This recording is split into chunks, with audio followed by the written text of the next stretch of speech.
La vie de couple n'est pas un long fleuve tranquille, elle évolue au cours du temps, en particulier lorsqu'un des deux partenaires tombe malade et que le conjoint doit s'en occuper, devenant ainsi le proche aidant de l'autre. Cette évolution de la relation peut être difficile à vivre et à accepter pour les deux partenaires. Nous en parlons avec Marie-Noëlle Legros, consultante en psychoéducation et répondante de la ligne d'écoute de l'association Proche Aidant Valais. Le couple dont la relation évolue vers une relation aidant-aidé doit faire face à de nombreux changements. Pouvez-vous nous en parler, nous donner des exemples ? Tout à fait. Le changement est important dans le rôle de chacun. Donc redéfinir des tâches à accomplir parce que le conjoint devient l'infirmier ou l'infirmière et l'équilibre du couple devient périlleux. Des choses à désapprendre, d'autres choses à apprendre, à nouveau, à faire différemment, la communication, le savoir-être, le savoir-faire. Le conjoint deviendra petit à petit une béquille de survie à domicile qui mettra en place toute une série de stratégies afin que le quotidien devienne des repères rassurants. On va mettre des post-it, on va mettre des émoticônes, des images afin de réorienter, l'aider. L'important, c'est de garder l'essence du lien, d'amour, de confiance qui amènera à la sécurité, dont l'aider deviendra le repère. Alors, quelle est la chose la plus difficile à vivre ou à accepter pour la personne aidée ? C'est vraiment la perte d'autonomie et le sentiment que leur quotidien leur échappe. D'ailleurs, on entend souvent dire « Oh, mais dans ma tête, tout se brouille ». Et puis, il y a des deuils successifs. Les deuils voulant dire donc les renoncements à une vie de plus en plus compliquée dans son exécution fonctionnelle, dans les pertes de repères spatio-temporels et de se sentir inutile. La perte de leur capacité à réaliser certaines tâches de vie. Très important pour eux, c'est justement d'être entendus dans leurs besoins fondamentaux, car leur comportement, en fait, a du sens dans leur propre monde. Être reconnu, être entendu, être aimé comme elles sont, tout simplement. Et puis, besoin surtout d'exprimer leurs sentiments. Et puis, la problématique, c'est qu'il y a un rétrécissement de leur propre espace à mesure que leur perte de mobilité et les troubles cognitifs s'accentuent. D'ailleurs, Jacques Brel disait du lit au fauteuil et puis du lit au lit. C'est caricatural, mais à mesure que la maladie avance, eh bien, c'est un fait qui devient réel. Le sentiment de dévalorisation également, au début de la maladie, quand il y a encore suffisamment de conscientisation. Et puis c'est ce qu'on appelle donc l'anosognosie, c'est l'incapacité de reconnaître la maladie ou la perte de capacité fonctionnelle dont la personne est atteinte. Donc la personne va être dans une espèce de déni de l'évolution de sa propre maladie. Alors là, on a parlé de la personne aidée, et puis alors qu'en est-il du proche aidant ? Alors, par rapport aux proches aidants, donc dans les récits de groupes de parole, donc on prend conscience de toute la profondeur de cet amour altruiste dont fait preuve les proches aidants. En Suisse, il y a 14% de la population qui s'occupe d'un proche quasi tous les jours, et ce sont environ 58% de femmes qui sont au front pour la plupart, et de moins de 65 ans. Alors, la problématique pour eux, c'est vraiment la fatigue, manque de temps, de répit. Et eux, en fait, ils n'ont jamais congé. La solitude, parce que petit à petit, ils se coupent des liens sociaux. Ils n'ont plus la force d'aller vers les autres. Également, la stigmatisation de la société, les regards de pitié. L'aider est présent et absent à la fois. Ils semblent ne pas toujours reconnaître l'amour et l'attention continuelle que dispensent les proches aidants envers leurs conjoints. Et la culpabilité, liée au sentiment de loyauté, et les amène à l'épuisement et au burn-out. Des fois, on doit hospitaliser les deux, l'aidant et l'aidé. En lien aussi avec la pression de la famille, parce que la famille est aidante parfois. Également un sentiment d'injustice. On en veut à la maladie, on se sent prisonnier de la situation. Le sentiment de dévalorisation aussi du proche aidant quand l'aidé entre en institution et on sent qu'on ne prend pas toujours en compte sa propre expérience dans les habitudes de l'aidé. Par contre, bon nombre d'institutions établissent une vraie collaboration pour le bien-être de l'aidé, mais malheureusement, pas toujours. Le stress également, cela incombe dans le défi de l'accompagnement, une adaptation multiple dans le savoir-être, le savoir-faire et les différents deuils qu'il faut successivement vivre. Quand je parle de deuil, je parle de deuil blanc, c'est-à-dire un cheminement, un processus qui peut se vivre sur des années en devant s'adapter continuellement à l'évolution de la maladie. Deuil de la relation qui existait avant, les échanges intellectuels qui s'estompent avec le temps, la connivence, l'attachement connu n'est plus. Et puis, il intervient alors le deuil du rôle du partenaire afin de préserver la dignité de la personne malade tout en préservant la santé psychique et mentale du conjoint. Le deuil aussi de la normalité en des comportements inattendus. Le deuil de la vie d'avant la maladie, la perte de sens. Le proche aidant ne sait plus s'il doit pleurer ce qui a disparu de la personnalité de son conjoint, alors que bien des aspects soient toujours présents.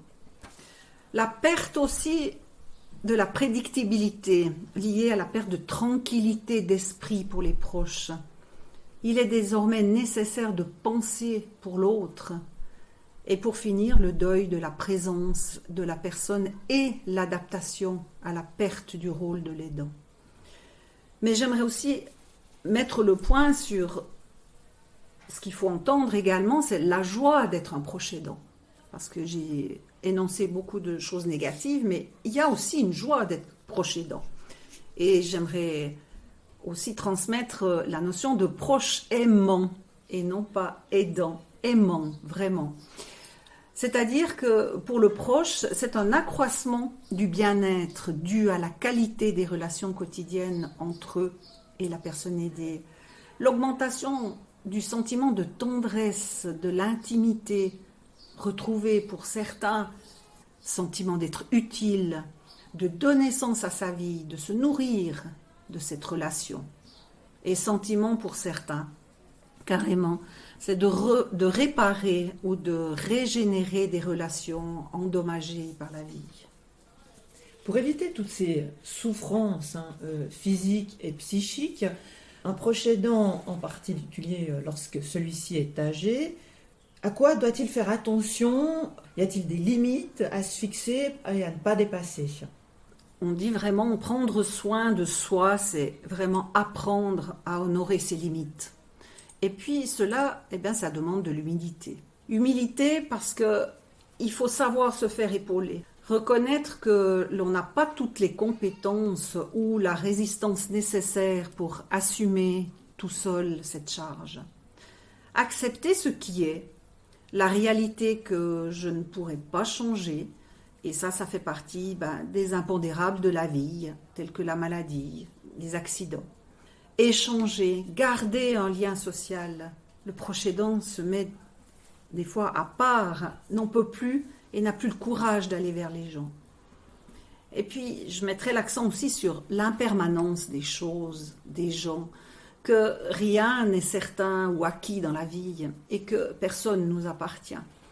Et cette acceptation de ce qui est l'un des moyens essentiels de prendre soin de soi. Mais il faut une attention particulière aussi pour certains, que j'ai remarqué également, c'est cette dépendance qui pourrait en découler. Dépendance du rôle, nourrissant le proche aidant, comblant à son tour ses propres besoins d'estime de soi, de reconnaissance, l'amenant à n'avoir plus de frein pour dire ici, il faut stopper. Alors une fois qu'un proche aidant reconnaît qu'il a besoin de se faire épauler, qu'il n'arrive plus à faire face à la situation, à qui peut-il en parler ? Alors, il peut en parler à son entourage, bien sûr. J'ai nommé tout à l'heure la famille pour trouver un soutien concret dans l'accompagnement, au médecin traitant, qui mettra en place des aides ponctuelles ou régulières de type CMS, de type Croix-Rouge, associations diverses existantes dans la région. Et puis, il y a certains bénévoles aussi, ou d'anciens professionnels qui se mettent à disposition aussi des proches aidants. À des amis du conjoint également pour l'accompagner dans des actes ponctuels, des promenades, la présence, la lecture, ou boire quelque chose. Et puis, il y a nos fameux groupes de parole qui sont là justement pour accueillir ces proches aidants. Vous avez évoqué la famille, qu'en est-il du couple? Comment faire pour maintenir une certaine harmonie au sein de la relation? Alors, quand le proche aidant peut donc comprendre tous ces deuils à opérer, les exprimer dans les groupes de parole et les professionnels, prendre conscience que cela fait partie du processus de guérison intérieure et donc trouver la force et la résilience nécessaires pour continuer donc à prendre soin de l'aider, à préserver dans sa propre santé. D'ailleurs, il y a une phrase qui dit « Je sais que celui qui aime vraiment est celui qui n'a pas oublié ses propres besoins ». Parce que se faire aider pour les travaux ménagers, pour certains soins apportés à l'aider et ainsi donc préserver l'essence de la relation.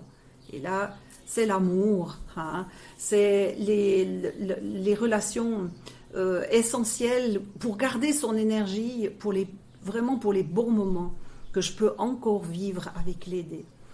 Porter un regard aussi. Le regard est très important, le regard positif sur l'aider.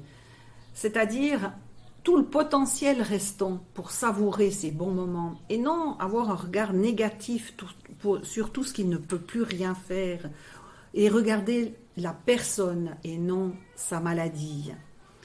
Expliquer dans le souci d'une bonne communication à l'aider pourquoi est-ce que c'est important de faire passer des relais aussi, de faire appel à des personnes pour l'aider. Il faut vraiment lui expliquer qu'on ne l'abandonne pas, mais c'est pour mieux perdurer dans le temps, car c'est juste la longueur de la prise en charge qui change tout. Chacun doit faire son chemin en fait, et c'est important d'en parler à des personnes de confiance. Ces personnes de confiance, en fait, ce seront des bols d'air qui contribueront à perdurer le mieux possible justement dans le temps, et puis en équilibre et en respectant ses propres besoins. Alors, vous avez parlé de personnes de confiance. On parle d'une personne de confiance à l'extérieur du couple, donc ça peut être un bon soutien. Oui, et également, donc on peut, à l'extérieur du couple, on peut en parler à son médecin, surtout à son médecin, mais lui expliquer à ce médecin en quoi consiste sa journée, en quoi consiste la lourdeur de cette prise en charge.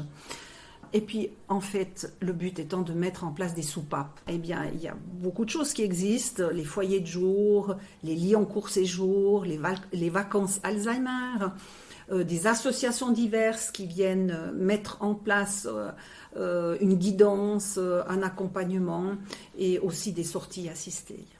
Alors ça, ce sont finalement des outils lorsqu'un proche aidant ne supporte plus la situation. Oui, absolument. C'est tout simplement pour prendre soin de soi, pour pouvoir se ressourcer et puis pouvoir décompresser à quelque part. Et l'aide du CMS, de la Croix-Rouge, de ces lits justement court séjour, foyers de jour et associations diverses, en fait, le proche aidant doit apprendre à se poser, à se reposer pour se retrouver. En fait, c'est revenir à soi-même. Et puis, il y a aussi une phrase qui dit comment peut-on être présent pour les autres si l'on s'est perdu soi-même? Donc c'est tellement important de se poser, de prendre des bols d'air. Et puis il y a une énergie externe, c'est-à-dire peut-être manger sainement, s'entourer de personnes positives, participer donc au groupe de soutien, comme j'ai dit tout à l'heure, partager ce qu'ils vivent avec d'autres personnes qui rencontrent également les mêmes situations, donc dans ces groupes de soutien, entendre les clés qu'elles ont trouvées, ces personnes, ça donnera le feu vert en disant « Ah oui, moi je peux aussi mettre ça en place ». Mais chaque aidé, en fait, doit trouver ce qui lui fait du bien. Ainsi, prendre soin de soi est important, mais c'est aussi la meilleure manière de soutenir son partenaire. Absolument. Ce qui est important, c'est de ne plus rester dans un état de dépendance fusionnelle, déséquilibrante pour le proche aidant, mais que chacun fasse son chemin afin que la relation soit la plus harmonieuse pour les deux parties. Essayez donc de vivre en fonction de moteurs de vie épanouissants, de projets qui octroient face à ce quotidien exigeant le droit de vivre, d'être, de ne pas continuer donc dans une vie de renoncement en se mettant de parenthèse, mais mettre sur pied dès aujourd'hui une fonctionnalité qui va permettre de vivre de façon équilibrée, permettant de revenir vers l'aidant, ressourcer justement d'une énergie renouvelée. Ce sont donc ces bouffées d'air qui rendent le quotidien viable et donc être bienveillant envers soi-même, c'est être disponible et accueillant envers l'autre. Et Rosette Poletti nous l'a dit dans son dernier ouvrage, « Apprenez à danser sous la pluie plutôt que d'attendre la fin de l'orage ». C'est une métaphore qui est très parlante pour nous faire prendre conscience de notre grande capacité d'adaptation indispensable à cette relation quand la maladie s'installe.